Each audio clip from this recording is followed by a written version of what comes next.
Now in this session I got rather frustrated again with Davies. I find him at times not particularly clear, and these next 2 points are an example. If I were his editor, I would ask him to rewrite to clarify. So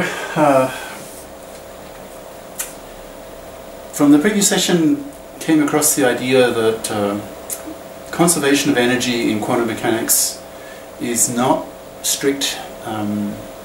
You can, there's a certain fuzziness involved, resulting in the time-energy Heisenberg uncertainty principle. Delta E, delta T is of order h bar. Now, that, according to Davies, that has two consequences, and see if you can follow his reasoning, which I didn't find particularly clear, but this is my interpretation. So I've written it down almost verbatim. Usually I précis. If the meaning is clear and obvious, then I'll try to précis things quite extensively, to shorten things. I don't want to be writing out the whole book on the whiteboard. But sometimes what he's trying to say is less clear, so then I tend to précis much less. So here you've got it almost verbatim so that you can make your own interpretation. So he says that the fact that conservation of energy is not strict in quantum mechanics, that has consequences, and he lists two, A and B here. So one is, so imagine that you're perturbing Hamiltonian, your H dashed, has more than one frequency. So there are several frequencies, a mix of frequencies, but centered around this value. Then the probability of getting to this final state, there'll be several contributions to get to this state. So you'll need to add these probabilities, right? So you'll have to sum these for each frequency. Like, keep it simple. Say there are just two in your perturbing Hamiltonian. Let's say there are two frequencies, and now that's my interpretation. So for each frequency, there will be a corresponding AM squared, the probability from that perturbing frequency to reach this state. But there are two frequencies, so there'll be two of these terms, and you sum them. That's what I interpreted this to mean. Okay. Now another consequence. So B is because of this delta E, the uncertainty in the energy, remember the peak, the sine squared term, the AM squared, it had a range of frequencies, a range of omega. The transition could occur in that range, the peak width, if you like, proportional to 1 over t. So that means that the final state, the two, makes a transition to a state, so that's your final state, your UM, right? That state can have a certain range, delta E of energies. Okay, so there's, the system has many available final states, so it's not just one. You get a range, delta E, and if you have quite a few frequencies in your perturbation,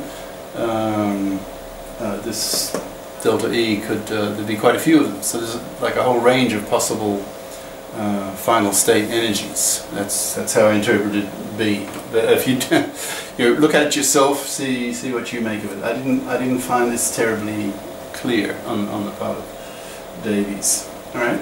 Now the consequence of B is, it gives an example.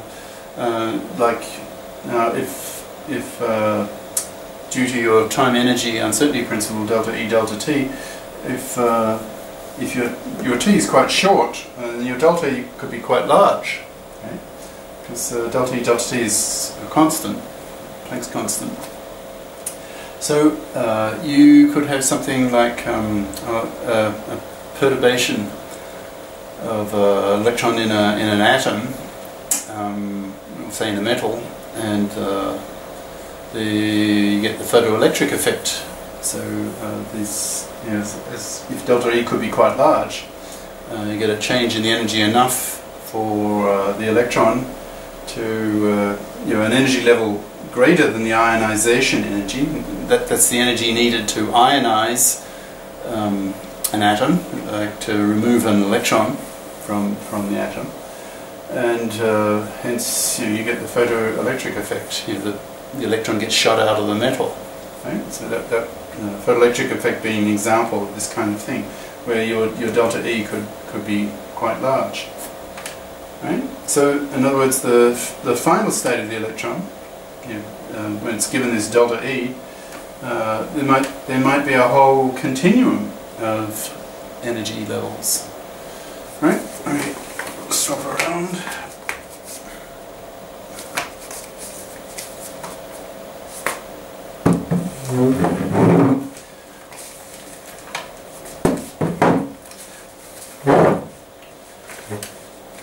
Okay, now say you have all these final states, and you're interested in finding the probability of your system ending up in one of these, the probability of ending up in this set of final states. So if you that ends up in any one of these final states. So you're summing this kind of thing, and say that let's say these the states that you have are pretty well so finely spaced that effectively they're a continuum. So instead of having a discrete sum over these m's, you get more an integral. Okay, so like if the states are closely spaced, then you can approximate that spacing effectively as a continuum, okay? and hence use an integral rather than a summing. So an integral rather than a summing. Okay, so in that case you can talk about a density of final states, because you're approximating by using a continuum. You're looking on your omega here effectively as continuous now, right? So instead of summing over these a squareds, you're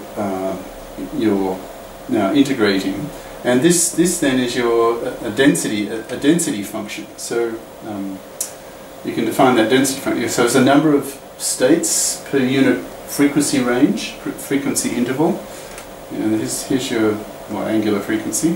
Okay, so it's like a probability. It's similar thinking to, say, the probability density, but here now you're talking the probability of getting this probability density of getting of this particular value, and you integrate it over omega to give you the sum of these terms. Right? Now the next is really just lead into various mathematical approximations. So I'll leave this to the next session, really. Okay. So if you didn't find that if you found that somewhat unclear, that you're not alone.